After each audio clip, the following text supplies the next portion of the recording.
So hello everyone. MKS में आपका बहुत बहुत स्वागत है। जैसा कि आप यहाँ पर देख पा रहे होंगे, आपके अपने स्टेट में एएनएम नर्सिंग और जीएनएम नर्सिंग के एप्लीकेशन फॉर्म यहाँ पर निकल चुके हैं। पूरा अपडेट आ चुका है गवर्नमेंट नर्सिंग कॉलेज में प्रवेश के लिए। और आपके लिए बेहद खुशी की बात है कि आपके एएनएम का और जीएनएम का दोनों का एक साथ यहाँ पर फॉर्म निकल चुका है। तो चलिए यहाँ पर आपको इन्फॉर्मेशन हम देने वाले हैं कि फॉर्म का फीस क्या रहने वाला है, सिलेक्शन का प्रोसीजर क्या रहेगा, डॉक्यूमेंट्स की नीड यहाँ पे क्या रहने वाली है, इसके अलावा फ़ीस कितना रहेगा, फॉर्म आपको किस प्रकार से भरना है, ये सारी जानकारी आपको इस वीडियो में प्रोवाइड करवाई जाएगी। सो मेरे प्रिय विद्यार्थियों, जैसा कि मैंने आपसे बोला था कि मिड जून तक आपके फॉर्म निकल जाएंगे और हुआ भी यही। मिड जून आते ही फॉर्म आपके निकल चुके हैं। अब यहाँ पर देख लेते हैं कि ये कौन सी यूनिवर्सिटी है, कौन सा स्टेट है। यह है आपका जाना माना स्टेट उत्तर प्रदेश। जी हाँ, बिल्कुल उत्तर प्रदेश में, यानी कि यूपी में एएनएम नर्सिंग और जीएनएम नर्सिंग के फॉर्म निकल चुके हैं। बहुत ही ज़्यादा डिमांड आ रही थी, सर फॉर्म कब आएंगे कब आएंगे। ये लीजिए, फाइनली फॉर्म आपके निकल चुके हैं। अब यहाँ पर देखो, ये नोटिफिकेशन देखो, ये जीएनएम का रहने वाला है और एएनएम का भी नोटिफिकेशन मैं आपको दिखा देता हूँ। ये रहा एएनएम का नोटिफिकेशन। पूरा इन्फॉर्मेशन यहाँ पर रहने वाला है, जैसे कि कौन कौन इसका फॉर्म भर सकता है, आवेदन शुल्क क्या रहने वाला है, रिजर्वेशन आरक्षण कितना आपको मिलने वाला है, एज लिमिट आयु सीमा क्या रखा गया है और आपका सिलेक्शन कैसे किया जाएगा। तो चलिए पहले यहाँ पर देख लेते हैं एएनएम नर्सिंग का अपडेट। एएनएम के लिए देखो, यहाँ पर जो गवर्नमेंट सीटें है आपके उत्तर प्रदेश में, वो यहाँ पे 1800 सीटें रहने वाली है और इसके लिए फॉर्म यहाँ पर निकाल दिए गए हैं। आपकी जो ऑफिशियल वेबसाइट है www.dgmhupgovernment.in पर, अभी आपको ऑफिशियल वेबसाइट पे जाके भी दिखाएंगे। सो इसका फॉर्म कौन कौन भर सकता है, यूपी में जो एएनएम का फॉर्म है इसको कौन भर सकता है और जीएनएम का फॉर्म कौन भर सकता है। तो पहले एएनएम का देख लो। एएनएम का फॉर्म भरने के लिए पहले तो आपका 10वीं और 12वीं पास होना ज़रूरी है।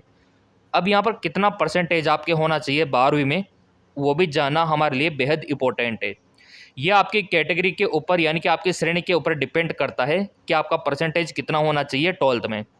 यहाँ पर अगर आप जनरल ओबीसी कैटेगरी में आते हो, ये देखिए, अनारक्षित, अन्य पिछड़ा वर्ग, आर्थिक रूप से जो कमज़ोर श्रेणी है, उसमें अगर आप आते हो तो 45% आपके 12th में होना चाहिए। अगर आप एससी और एसटी कैटेगरी में आते हो तो आपका 12th में 40% होना चाहिए, तो आप फॉर्म भर सकते हो। इसके बाद आता है आपका आवेदन शुल्क, यानी कि फॉर्म का फीस।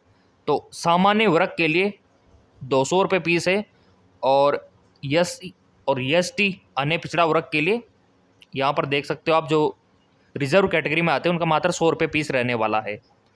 अब यहाँ पर बात कर लेते हैं आरक्षण की। आरक्षण यानी कि किसको कितना छूट मिलेगा, किसके लिए कितनी सीटें रिजर्व्ड है, यानी कि आरक्षित है। तो देखिए, कुल क्षमता का 80% ऐसी महिला अभ्यर्थी से आरक्षित होगा जिन्होंने उपयुक्त निर्धारित अर्हता रखती है, यानी कि जो अभी 10th प्लस 12th, यानी कि अभी जिन्होंने 12वीं पास की है, एग्ज़ाम दिया है या स्टडी कर रहे हैं, तो उनके लिए देखो, जो 12वीं वाले विद्यार्थी है ना, उनके लिए 80% सीटें रहने वाली है। अब यहाँ पर बाकी 20% सीटें किसके लिए रहने वाली है वो भी देखो। 20% सीटें रहने वाली है आशा कार्यकर्ता हो गई, आशा सहयोगिनी हो गई, उनके लिए रहने वाली है। अगर मान लो 20% सीटों पे आशा सहयोगिनी नहीं आ पाती है, फॉर्म अप्लाई नहीं कर पाती है, तो ऐसी कंडीशन में आपको पता है इन 20% पे भी 12वीं वाली महिलाओं को, लड़कियों को एडमिशन के लिए लिया जाएगा। ये देखिए, लेकिन यदि 20% के अंतर्गत आशा कार्यकर्ता सहयोगिनी उपलब्ध नहीं होती है तो ऑब्वियसली बात है 12वीं वाले स्टूडेंट को, विद्यार्थियों को लिया जाएगा। तो मान लो पूरी सीटें आपके रहने वाली है अगर आशा कार्यकर्ता नहीं आती है, तो अच्छी बात है, लायक बनता है। देखो, अब यहाँ पर बात आती है आयु सीमा। यानी कि आपकी उम्र कितना होना चाहिए फॉर्म भरने के लिए। तो यहाँ पर स्वास्थ्य कार्यकर्ता अभ्यर्थी पात्र होंगे जिनकी आयु वर्ष, अब यहाँ पर टाइमिंग दे रखा है कि 31 दिसंबर 2023 तक, यानी कि यहाँ तक आपका उम्र 17 साल का हो जाना चाहिए। यानी कि अभी प्रेजेंट टाइम पे आपकी उम्र 17 साल होना चाहिए, है ना। अभी 2024 चल रहा है, तो 17 क्रॉस होना चाहिए तो आप फॉर्म भर सकते हो, और 35 से ऊपर नहीं होना चाहिए। 17 से कम नहीं होना चाहिए, 35 से ऊपर नहीं होना चाहिए, इसी के बीच में रेंज आपका होना चाहिए उम्र का। ओके, अब आता है चेन, यानी कि आपका सिलेक्शन कैसे होगा। तो यहाँ पर सीधा आपका प्रवेश होगा, यानी कि कोई भी प्री एग्ज़ाम नहीं होने वाला, कोई भी इंट्रेंस एग्ज़ाम नहीं होने वाला। यहाँ पर आपकी जो 10वीं और 12वीं का परसेंटेज है, स्कोर है, उसी के बेस पर आपका सिलेक्शन होने वाला है एएनएम कोर्सेज के लिए। अब यहाँ पर आप देख सकते हो पूरा नोटिफिकेशन जारी हो चुका है। तो ये एएनएम के लिए महत्वपूर्ण सूचना है, 1800 सीटों पे आपका प्रवेश होगा। अब यहाँ पर जेएनएम का देख लेते हैं। सो यहाँ पर जेएनएम का जो नोटिफिकेशन है वो हमने ओपन कर लिया है। यहाँ पर जेएनएम की जो गवर्नमेंट सीट है ये देखिए, 2024 में सामान्य जेएनएम में ये 3 साल का होता है आपका कोर्स। 9 राज्य के जो परीक्षण केंद्र है वहाँ पर 453 सीटों पे ऑनलाइन आवेदन यहाँ पर निकाले गए हैं। और देखो ये नोटिफिकेशन है, फॉर्म आपके 1 जुलाई 2024 से 31 जुलाई, यानी कि जुलाई का महीना पूरा आपका फॉर्म का रहने वाला है। 1 जुलाई से फॉर्म स्टार्ट हो जाएंगे आपके, यानी कि लिंक एक्टिवेट कर दिया जाएगा एएनएम के लिए और जेएनएम के लिए उत्तर प्रदेश में।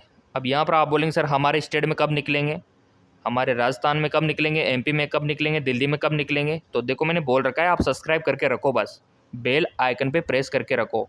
जिस प्रकार यूपी का फॉर्म आपको मिला है ना, इसी प्रकार राजस्थान का, एमपी का, दिल्ली का, बाकी के राज्यों का भी आपको मिल जाएगा, डोंट वरी। अब यहाँ पर यूपी में जेएनएम फॉर्म भरने के लिए देखो कितना परसेंटेज होना चाहिए, कम से कम तो 40 तो होना ही चाहिए। और आपका 10वीं और 12वीं पास होना ज़रूरी है। और यहाँ पर कौन सा सब्जेक्ट होना चाहिए वो भी आप देख सकते हो, सब्जेक्ट का इतना वो इशू नहीं है, बट आपका 12th पास होना ज़रूरी है। और यहाँ पर वही है, जनरल ओबीसी के लिए 45% और SC/ST वालों के लिए 40%।